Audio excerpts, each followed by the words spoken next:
రెడ్డి తరహాలోనే లిక్కర్ స్కామ్లో Jagan and co జైలుకి వెళ్తారని అన్నారు ఎమ్మెల్యే దగ్గుపాటి ప్రసాద్. కడప మహానాడులో జరిగిన మహానాడును చూసి వైసీపీ నాయకులకు మైండ్ బ్లాక్ అయిందని అన్నారు. అనంతపురం నగరంలో పలు కాలనీల్లో పింఛన్ల పంపిణీలో పాల్గొన్నారు. ఇక లిక్కర్ కేసులో ధనుంజయ రెడ్డి, గోవిందప్పతో పాటు మంత్రులు, ఎమ్మెల్యేలు చివరకు జగన్ జైలుకు వెళ్ళక తప్పదని అన్నారు దగ్గుపాటి ప్రసాద్.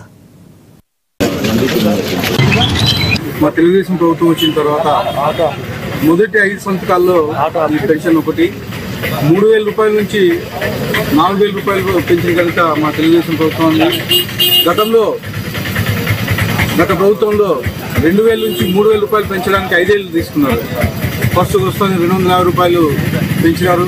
గత ప్రభుత్వం వాగ్దానం మేము మా గవర్నమెంట్ వస్తాను 3,000 రూపాయలు చేస్తామని చెప్పి ఆ 3,000 రూపాయలు 2,000 నుంచి 3,000 పెంచడానికి దాదాపు 5 ఏళ్ళు టైం తీసుకున్నారు. లాస్ట్లో ప్రజలను మభ్యపెట్టి హర్షంగా మళ్ళీ 250 రూపాయలు ఇచ్చేసి 3,000 రూపాయలు చేయడం జరిగింది. మా అధినేత చెప్పిన దాన్ని తూచా తప్పుకోకుండా పాటించి 3,000 రూపాయల నుంచి 4,000 రూపాయలు తెలుగుదేశం ప్రభుత్వం వచ్చిన తర్వాత ఇమ్మీడియట్గా పెంచడం జరిగింది. 4,000 రూపాయలే కాకుండా వికలాంగులకు 6,000 రూపాయలు, అలాగే 10,000 రూపాయలు పెన్షను, పూర్తిగా బెడెడ్గా ఉండే వాళ్ళకి 15,000 రూపాయలు ఆశాగా చేశాడు. అలాగే మొదటి 5 సంవత్సరాల్లో పెన్షన్ ఒకటే కాకుండా